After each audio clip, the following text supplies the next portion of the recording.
ولو أن لكل نفس ظلمت ما في الأرض لافتدت به وأسروا الندامة لما رأوا العذاب وقضي بينهم بالقسط وهم لا يظلمون ألا إن لله ما في السماوات والأرض ألا إن وعد الله حق ولكن أكثرهم لا يعلمون هو يحيي ويميت وإليه ترجعون يا أيها الناس قد جاءتكم موعظة من ربكم وشفاء لما في الصدور وهدى ورحمة للمؤمنين قل بفضل الله وبرحمته فبذلك فليفرحوا هو خير مما يجمعون قل أرأيتم ما أنزل الله لكم من رزق فجعلتم منه حراما وحلالا قل الله أذن لكم أم على الله تفترون وما ظن الذين يفترون على الله الكذب يوم القيامة إن الله لذو فضل على الناس ولكن أكثرهم لا يشكرون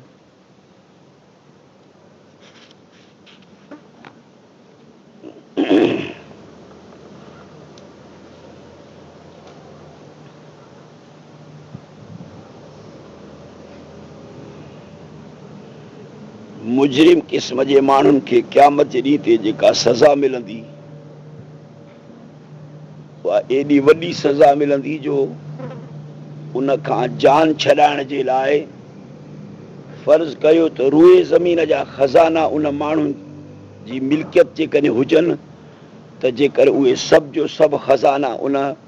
अज़ाब खां छॾाइण जे एवज़ में फ़िदियो करे ॾे, पर ईअं थींदो कोन। सभु जो सभु ख़ज़ाना भरी ॾे, रूए ज़मीन जूं सभु मिल्कियतूं मेड़े सेड़े ॾे न, त बि जेकर जान उन जी न छुटंदी। एतिरे क़दुरु इहो आख़िरत जो अज़ाब मुजरिम क़िस्म इंसाननि जे लाइ वॾे में वॾो अज़ाब थींदो, वॾे में वॾो अज़ाब। इन जे करे त उहो अज़ाब उन्हनि खे हिते नथो मिले, छो त उन अज़ाब जे लाइ, उन अज़ाब खे मापाइण जे लाइ हीअ धरती तमामु नंढड़ी आहे। एॾो वॾो अज़ाब हिन धरतीअ ते लहे त लहे कीअं, इहो हिननि खे हेतिरे मिले त मिले कीअं। इहो हदीस पाक में थो अचे त काफ़र जी हिकिड़ी हौड़ उहद जबल जेॾी थींदी, त पोइ हाणे इहे 32 ॾंद आहिनि,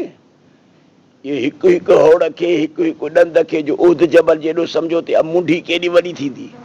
त पोइ वरी उन जे लाइ केॾे वॾे बाहि अज़ाब जी ज़रूरत आहे। ज़मीन ते वेचारी हिकिड़ी हुदड़ी आहे, इन जे मथां न आख़िरत जे नेमतुनि खे जॻह थी सघे थी जो जन्नत जी का नेमत हिते ज़ाहिर थिए, न वरी आख़िरत जे अज़ाब खे का जॻह थी सघे थी जो कंहिं मुजरिम, कंहिं काफ़र, कंहिं यहूदी, कंहिं कादियानी खे हेतिरे अज़ाब थिए। हिते उन अज़ाब जी जॻह ई कान्हे, हीअ ज़मीन उन अज़ाब खे मापाए नथी सघे, तंहिं करे इहे सभु जो सभु अज़ाब उते मिलंदा। नेमतूं बि जेके नेमत वारे इंसाननि खे मिलंदा उहे बि उते। न जन्नत जे नेमतुनि जी हिते का जाइ आहे, न जहन्नम जे अज़ाब जी का हिते जाइ आहे। वलो अन लिकुल्लि नफ्सिन, जेकॾहिं हुजे हा, जेकॾहिं तहक़ीक़ हुजे हा हर माण्हूअ जे लाइ जंहिं ज़ुल्म कया आहिनि, उन माण्हू जे लाइ जंहिं दुनिया में ज़ुल्म कया आहिनि, पोइ बराबरि जो हुकूकुल्लाह में ज़ुल्म कया अथसि या हुकूकुल इबाद में ज़ुल्म कया अथसि, इन माण्हू जे लाइ जेकॾहिं हुजनि हा मां उहे सभु जो सभु ख़ज़ाना, मिल्कियतूं, दौलतूं जेके फिलर्द ज़मीन में आहिनि, इहे जेकॾहिं सभु जो सभु इन माण्हू जी मिल्कियत हुजनि हा न, त लफ़्तदत, त बदिले में ॾे हा बि इहो सभु जो सभु, इहो सभु जो सभु जेकर बदिले में ॾे हा त मूंखां इहे सभु वठो, मूंखे अज़ाब न कयो, मूंखे जहन्नम में न साड़ियो, मूंखे इन जहन्नम में न झोंकियो। जेकॾहिं इन जी मिल्कियत हुजे हा बिल फर्ज़ वल महाल, सारी जो सारी रूए ज़मीन जा ख़ज़ाना, बादशाहियूं, इहो सभु जेकर पंहिंजे इन अज़ाब जे एवज़ में ॾे हा। व असर नदामत, पिशीमानी खे लिकाईंदा, یہ مجرم قسم جا مانو قیامت ڈی تے کوشش کندا تا اساں پنجی پشیمانی لکایوں، اساں جی پشیمانی مانو جاڈو ظاہر نہ تھے تا اڑے سائیں تو وری تو جے موتے پیتی چھائی چھڑے تو تمام وڈے قسم جو مانو ہے، ہزارے مانو تجھے کڈ پیا ہلن، تو مرشد سہی اے فلانو اتے یہ ڈوہاری قسم جا مانو، مشرک قسم جا مانو جن دنیا میں بدت ہلائی، شرک ہلایو، یا مانن سان ظلم کیاؤں یا پنجے نفس سان ظلم کیاؤں، اڑا وڈا ظالم مجرم یہ اتے پنجے پشیمانی کے بھی مانو جے آڈو پیا بوتھ لکائیندہ ہیٹھ کندا، پر کیترو لکائیندہ لما راب العذاب جن عذاب کے ڈسندا تو ان وقت میں ان پشیمانی کے پہ لکائیندہ کوشش کندا تو جی مانن کے اساں جی ذلت جی خبر نہ پوی، وہ قضی بینم فیصلہ کیا ودا ان کے درمیان میں انصاف سا، کہیں سابق ککھ برابر ظلم نہ تھی دو، وہم لا یظلمون ان سا ظلم نہ کے دو۔ اللہ خبردار ان للہ تحقیق اللہ جے واسطے آہن ما وہ سب جو سب مخلوقات، وہ سب جو سب شیوں جے فی السماوات آسمان میں تب سب ستارہ، سب سیارہ، سب چنڈر، سب روح، سب ملائک،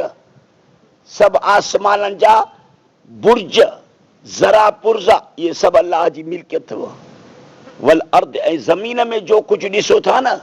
ککھ پن سمیت، ککھ پن سمیت، ککھ پن سمیت، ذرو پرزو، ذرو پرزو، ذرو پرزو، یہ سب جو سب ہکڑے اللہ جی ملکیت تھا۔ اللہ کا سوا کا ہکڑے ککھ جو بھی کو بھی مالک کونے۔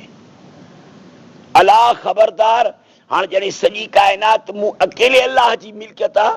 تو پو مو اللہ جو کو واحد ہوا تو ماں ہن سڄے جہان کے ڈھیرے کرے ڈرائے کرے وری بیو جہان قائم کندس، ان میں تمہاں چھو تھا شک شبہ کیو اعتراض کیو تیرا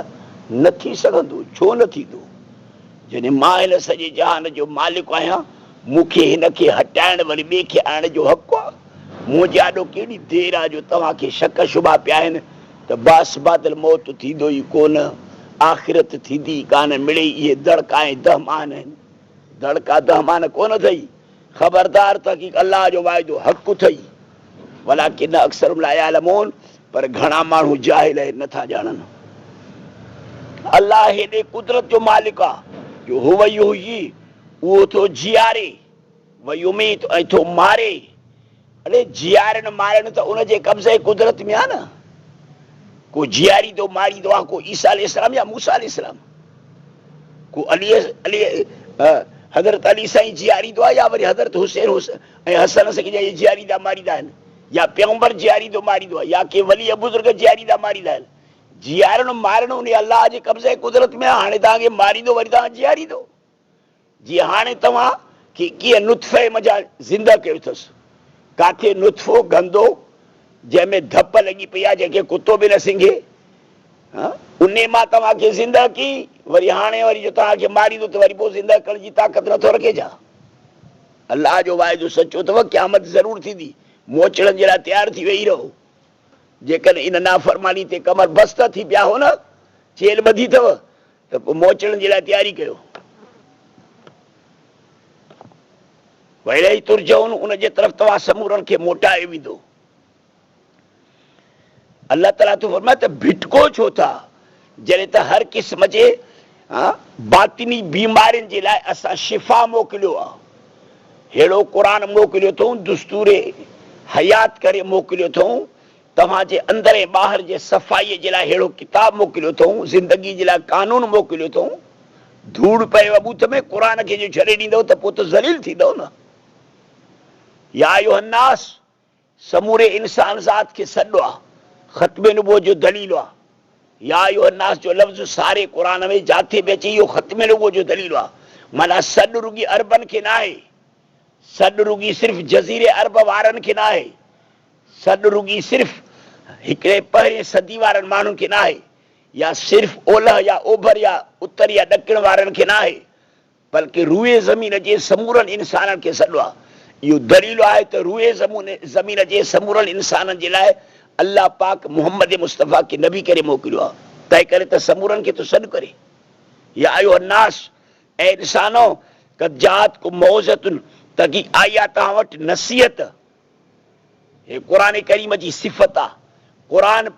पूरी दुनिया में पहिरें नंबर में वॾे में वॾो नसीहत नामो आहे क़ुरान वाइज़ आहे तकी अची चुकी आहे तव्हां वटि पहुची वई आहे तव्हां वटि नसीहत तव्हांजे रब जे तरफ़ खां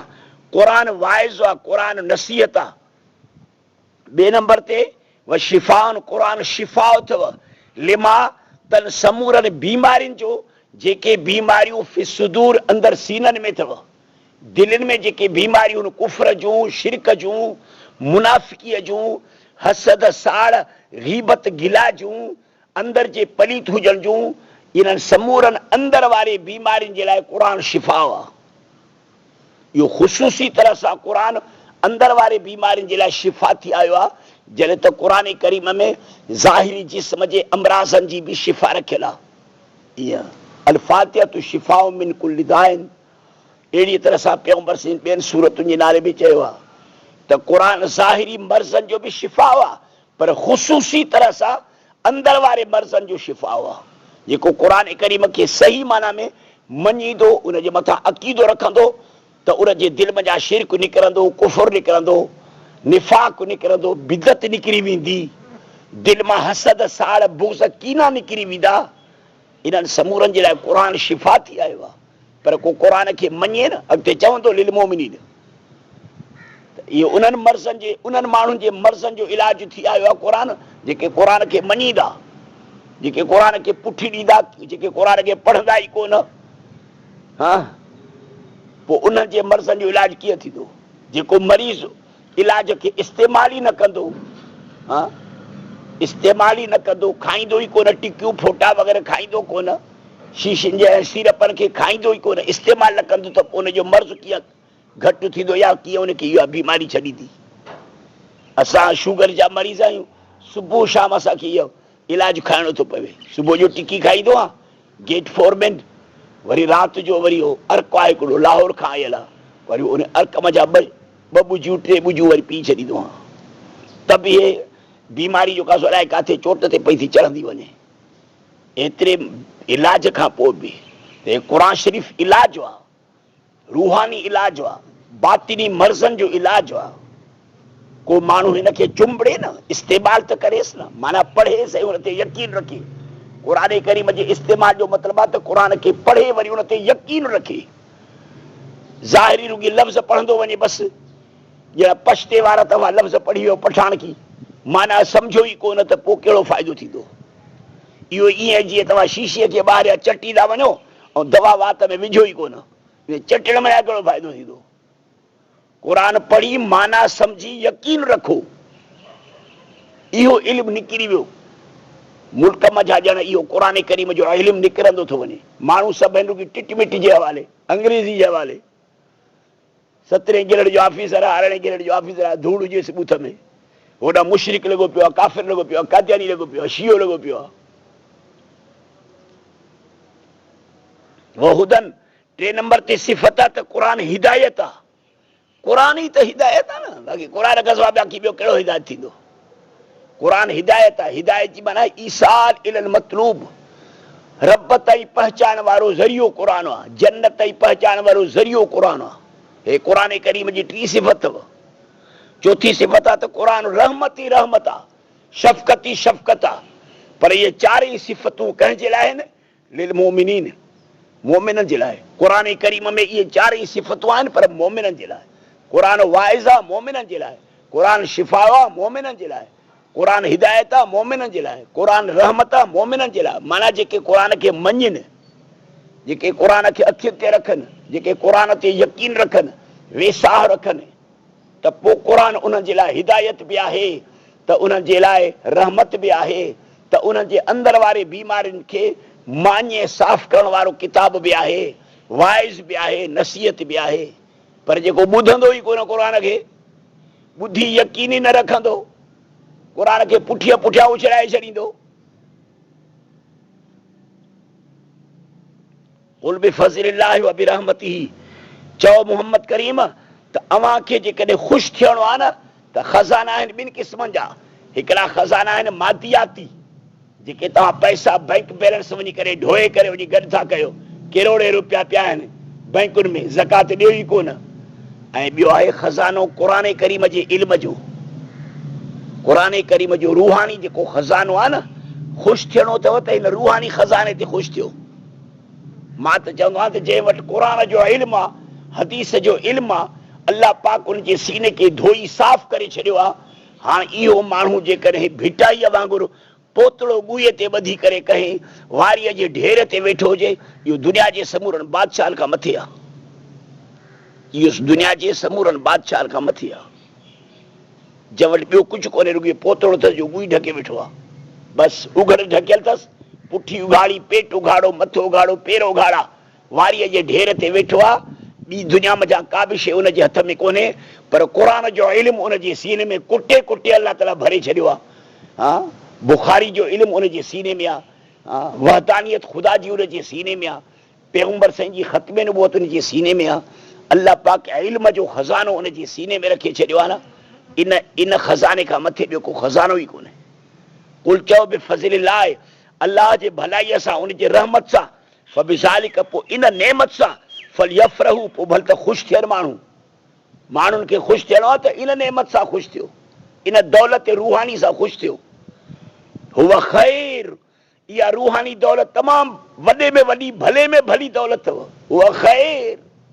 या भली में भली नेमत आहे। अलाह जी जो फज़लो करम ऐं अलाह जी रहमत जंहिंजे मथां मींहं वांगुरु पई वसे, इन खां वधीक ॿी का भलाई थींदी आहे छा? इहा वॾे में वॾी भलाई आहे। हदीस में ईंदो आहे न, अद्दुनिया मलऊनतुन व मलऊन मा फीहा इल्ला ज़िक्रुल्लाह व मा वालाह औ आलिमुन व मुतअल्लिमुन। दुनिया सारीअ ते पैगंबर सही था फरमाइनि त ॼण ख़ुदा जे लानत जो मींहुं वसेव थो। सिर्फ़ु अलाह जे ज़िक्र वारे अल्फाज़नि ते अलाह जी रहमत आहे। ऐं उन ज़िक्र सां जेके माण्हू मसरूफ़ आहिनि, मशगूल आहिनि, उहे बि अलाह जे रहमत में आहिनि। ऐं आलिम, जेके दीन जा आलिम आहिनि, ऐं ॿिया वरी दीनी तालीम जा जेके मुतअल्लिम शागिर्द आहिनि, इन्हनि ते ई रुॻी सिर्फ़ु सॼी काइनात मां रहमत पई थी वसेव। बाक़ी न त इन्हनि खां सवाइ, अलाह जे ज़िक्र खां सवाइ, ज़िक्र वारनि खां सवाइ, आलिमनि खां सवाइ, ऐं सॼा दीनी तालिबनि खां सवाइ ॿियनि समूरनि ते पई थी सॼो ॾींहुं लानत वसेव। कुल अरअयतुम मा अंज़लल्लाहु लकुम मिन रिज़्किन, चओ ख़बर ॾियो तव्हां उहो जो लाथो अलाह पाक तव्हां जे वास्ते रोज़ीअ खां। रब करीम रिज़्क जा फ़ैसिला आसमाननि ते थींदा आहिनि, मलो आला में थींदा आहिनि। उतां उहे फ़ैसिला थी करे तव्हांजे लाइ रोज़ी जा हंभारनि जा फ़ैसिला थींदा आहिनि त हिननि जे मथां मींहं वसनि, हाणे आबादियूं थियनि, हाणे रोंबा थियनि, हाणे हेॾसि हेतिरे क़दुरु फिलाणे खे रिज़्क मिले। फजअलतुम, अलाह ताला तो फरमाए त रोज़ी जा फ़ैसिला मूं कया, मुंहिंजे तरफ़ खां तव्हांजे लाइ रोज़ी जा हंभार मिलिया तव्हांखे। पोइ वरी तव्हां था कयो मिनू इन मज़ा कंहिंखे हराम त कंहिंखे हलाल। तव्हांजो कहिड़ो वास्तो जो तव्हां मूं अलाह जे कमनि में दस्तंदाज़ी था कयो? हा, इहा तकवीनी मूं अलाह जी सिफ़त आहे जो मां कंहिंखे हलाल बनायां, कंहिंखे हराम बनायां। हाणे हलाल हराम जा कानून ॿिनि तरीक़नि जा आहिनि। हिकु त अलाह ताला तख़लीक़ी ऐं तकवीनी तरह सां जंहिं शइ खे हलाल कयो आहे उहो हलाल आहे, हराम कयो अथसि हराम आहे। कुतो हराम आहे, ॿकरी हलाल आहे, इहो तख़लीक़ी तरह सां। ॿियो वरी त जन जन शयुनि खे अलाह ताला हलाल करे मोकिलियो आहे तव्हांजे लाइ, तव्हां उन्हनि में पंहिंजे ग़लति अक़ीदे जे लिहाज़ खां ग़लति तसरुफ़ कंदव न त पोइ अलाह पाक पंहिंजे उन नेमत खे तव्हां खां खसींदो आहे। पोइ चवंदो आहे त हाणे तूं जॾहिं मूं अलाह जे नाले खां इन शइ खे खसे करे ऐं ॿियनि जे नालनि जो तूं नज़ुर न्याज़ कंदे, बास बासींदे, पीराणा ढोर कंदे, सबील जा पाणी कंदे, हा, मूं अलाह खां सवाइ ॿिए खे राज़ी करण जी कोशिशि कंदे, तक़र्रुब जे लाइ कोशिशि कंदे, वेझराई जे लाइ, त वमा उहिल बिही लिग़ैरिल्लाह जो कानून आहे क़ुर करीम में त जेका बि शइ ग़ैरुल्लाह जे नाले ते सॾी वेंदी, उनजे तक़र्रुब जे लाइ सॾी वेंदी, बास बासण जे लिहाज़ खां, सुखा जे लिहाज़ खां, इहे सभु हराम अथव। हाणे गोया की उहे रिढूं आहिनि या ॿकिरियूं आहिनि, भत आहिनि या शरबत आहिनि, खीर आहिनि या छा बि आहिनि, उन्हनि खे अलाह पाक हलाल कयो तव्हां उन्हनि खे पंहिंजे ग़लति अक़ीदे ग़लति अमल जे बुनियाद ते हराम कयो आहे। अलाह फरमाए त तव्हांखे त इहो हक़ु कोन हुयो जो तव्हां मूं अलाह जे कानून में दस्तंदाज़ी कयो। मां जीअं जंहिं शइ खे हलाल कयो तव्हां उनखे हलाल करे खाओ आहे, मूं जेके हराम कयो आहे त हराम कयो अथमि। तव्हां मुंहिंजे हलाल कयलनि खे पंहिंजे ग़लति अक़ीदनि जे बुनियाद ते, ग़लति बासुनि जे बुनियाद ते, ग़लति नज़र नियाज़ जे बुनियाद ते छो था हराम कयो? ओ साहिबा वसीला अनाम सूरत में, माइदा सूरत में इन्हनि जो मथे बयान